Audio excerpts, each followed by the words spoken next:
इसका पहले आप परिचय कराइए, फिर सर से बोलना है सब चीज़।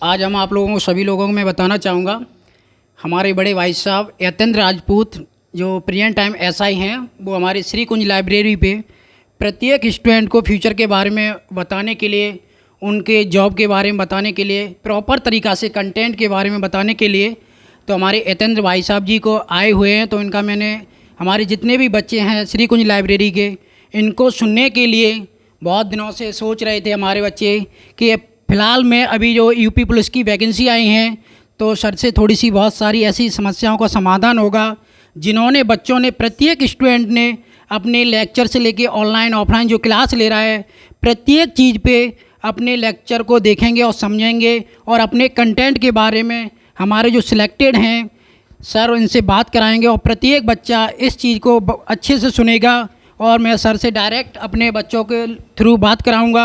और देखिए हमारे सर एक एक बच्चे को प्रत्येक तरीक़ा से समझाने की कोशिश करेंगे।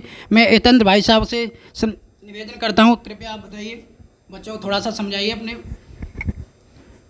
जी बताएं, पूछिए, जो भी पूछेंगे मैं बताऊंगा ऑनेस्टली से।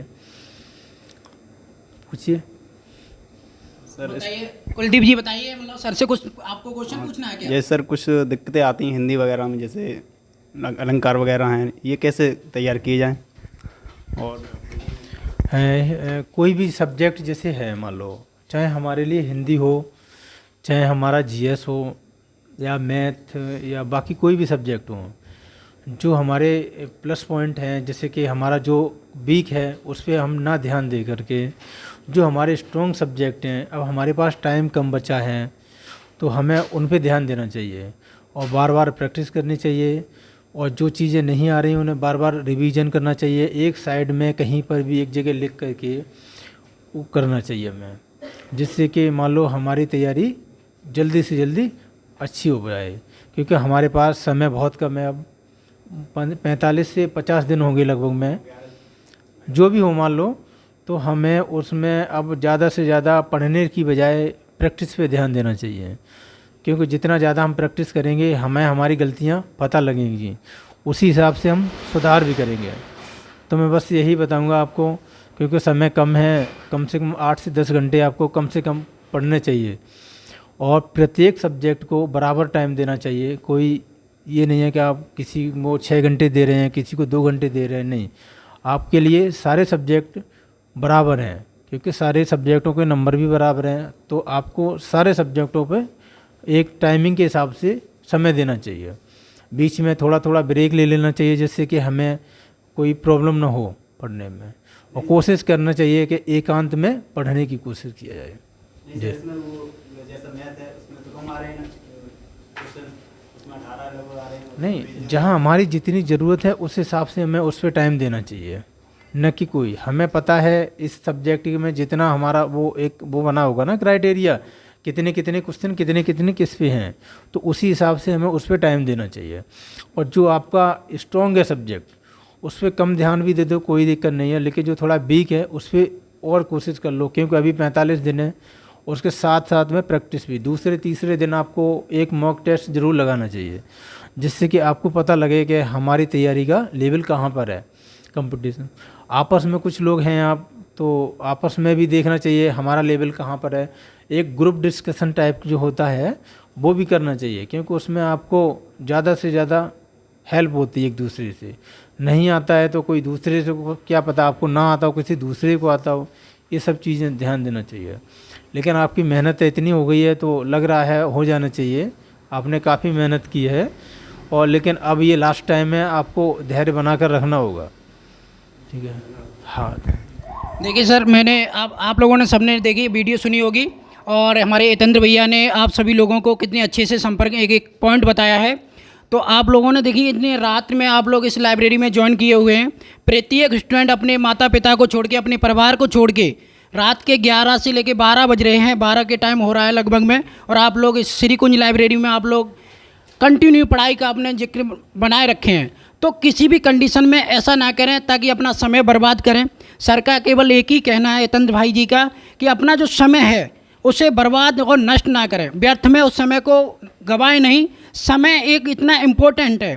बहुत सारे आपने चीज़ें देखी होंगी कि एक आपने सबसे अधिक आपने समय को देखा होगा। सबसे ज़्यादा अगर आपने जो समय है उसको समय का आपने क्रेज बना लिया और आपने समय को अच्छे से कंडीशन से उसे फॉलो कर लिया, तो आपने ये सोच ली सफलता की ओर आप 100% आप जा रहे हैं। तो इसके लिए हम सभी बच्चों को, और हमारे हितेंद्र भाई साहब जी ने भी बहुत सारी चीज़ें बताई कि आप कोई सब्जेक्ट ऐसा ना है कि आप एक सब्जेक्ट को पकड़ के होंगे। किसी भी सिंगल सब्जेक्ट से आपका सिलेक्शन नहीं होने वाला है। आपका सिलेक्शन होगा तो सारे सब्जेक्ट को आपको पढ़ना होगा।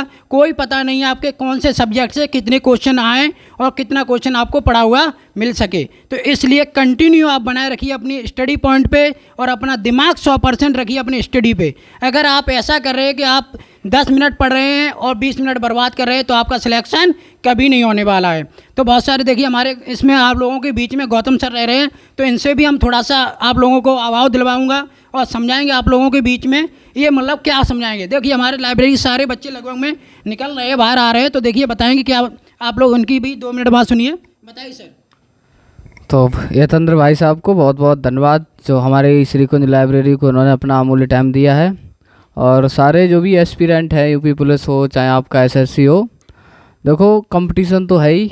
हर बैठे हुए उस शख्स से आपका जो दिल्ली में है, मुखर्जी नगर और जो प्रयागराज में है, कानपुर में है, वहाँ बैठा हुआ लड़का हर जितना आप सोचते नहीं इससे ज़्यादा कई गुना मेहनत करता है। तो आज का दौर ये हो गया। 2015 से पहले क्या होता था, पहले भर्ती हुआ करती थी। तो आज का दौर आते आते 2023 में अब भर्तियां नहीं हो रही हैं, अब छटनी हो रही है। मान लीजिए सामने अगर आपके 10 कैंडिडेट खड़े हैं या 10 लड़के खड़े हैं, तो 10 के 10 टैलेंटेड हैं, ठीक है ना। तो इसमें क्या रहता है कि इसमें से जो सबसे अच्छा उसी को चुनना है। तो सरकार भी ये चाहती जितना अच्छा आप प्रदर्शन करेंगे उससे ही ज़्यादा उसी में से निकालना होगा उसको। तो जब अच्छा सारा का सारा क्रीम ही है तो उसमें से वो अच्छे अच्छे कैंडिडेट को ही सिलेक्ट करती है। तो कंपटीशन का दौर है, कम पढ़िए अच्छा पढ़िए। देखो क्वालिटी और क्वांटिटी दोनों का ध्यान रखना पड़ता है।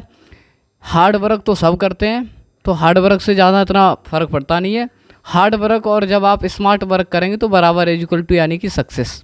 तो जब हार्ड वर्क के साथ आप स्मार्ट वर्क करेंगे तो आपको सफलता 100% मिलेगी। आपकी सफलता और विफलता में एज ए टीचर का 10% केवल रोल रहता है, बाकी 90% आप खुद जिम्मेदार होते हैं। तो जब तक आप स्व अध्ययन नहीं करते हैं तब तक आप सफल नहीं हो सकते हैं। और अध्ययन के साथ साथ आपको चिंतन भी करना ज़रूरी है। चिंतन कैसा, मान लीजिए आपने 4 घंटे क्लास ली, तो 4 घंटे के बाद आपको चाहिए 1 घंटा उसका यानी कि बैठ के एक दिमाग में फिगर बनाओ, विजुलाइजेशन करो, उसको एक कहानी के तरीके से डेरिवेट करो। अगर आप ऐसा तारतम्य में नहीं जोड़ पा रहे हैं तो आप कहीं ना कहीं सफलता से काफ़ी दूर हैं। तो जैसे मान लीजिए अभी आपसे पूछा जाए कि बताओ सीमेंट का आविष्कार किसने किया, तो पता है किसी को? नहीं पता। लेकिन मैं उसको अगर एक कहानी की तरह जोड़ दूं तो आपको पता लग जाएगा। सीमेंट में आप जो शेप देना चाहें, यानी कि सीमेंट है उसको पानी में डालो, जो शेप देना चाहो वो बन जाएगा। तो इससे हम रिलेट कर सकते हैं कि सीमेंट का आविष्कार जो किया जोसेफ एस्पेडिन ने किया है। तो अब जैसे ही ऑप्शन आएगा जोसेफ, क्योंकि मैंने कह दिया जोसेफ यानी कि कोई सा भी आकार देना चाहो। 1824 यानी कि 1834 में, वो 24 में सॉरी, तो 1824 में स्विट्ज़रलैंड में एक पोर्टलैंड नाम की चट्टान हुआ करती थी, तो उसको पीस के बनाया गया था। तो उसका नाम था, जो इन्होंने आविष्कार इसका खोज वगैरह किए थे, जोसेफ एस्पेडिन। तो ऐसे करके कहीं ना कहीं आप को रिलेट करिए, है ना। तो जब आप को रिलेट करने लगते हैं चीज़ों को तो वो कहानियाँ बन के आपके चारों तरफ घूमने लगती हैं और याद होने लगता है। तो सबसे यही तरीका अच्छा है, पढ़ने के साथ साथ अध्ययन करना है, और अध्ययन के साथ साथ आपको सेल्फ एनालिसिस कहते हैं जिसको, वो बहुत ज़रूरी है। मूल्यांकन करना, उसका कितना आउटपुट निकल रहा है, पता लगा कि आप इनपुट किए जा रहे हैं आउटपुट निकल नहीं पा रहा है, तो वो सब नहीं है होना चाहिए। इसके अलावा आप एक अपनी गलतियों की डायरी बनाइए, जैसा कि मैं भी करता हूँ, कि आपने क्या क्या मिस्टेक कर रहे हैं। तो वो सारी चीज़ें बहुत ज़रूरी हैं। मान लीजिए आपका कोई क्वेश्चन गलत हो रहा है, तो वो क्वेश्चन क्यों गलत हो रहा है। तो एक क्वेश्चन बार बार गलत नहीं होना चाहिए, क्योंकि गलती होना स्वाभाविक है, सबसे होती है, हमसे भी होती है ना। तो गलती का मतलब होता है कि वो स्वाभाविक है और सबसे होती है, लेकिन गलती रिपीट नहीं होना चाहिए। तो ये सारी चीज़ों को आप नोटिस करिए और बाकी गलतियों से सीखते जाइए। और एक कवि भी लिखते हैं, तुलसीदास जो भी है सब लिखते हैं और कहते हैं कि धीरे धीरे रे मना धीरे से सब होए, और माली सींचे सौगड़ा रितुआए फल होए। तो धैर्य रखना बहुत ज़रूरी है। अगर आप इस जंग में उतरे हैं तो धैर्य बनाए रखिए। श्री कुंज लाइब्रेरी की जो भी आपकी बेस्ट विशेष है आपके साथ है, और हम उम्मीद करते हैं आप सारे लोग यहाँ से सफल होके ही जाएंगे। धन्यवाद, मिलते हैं अगले वीडियो में।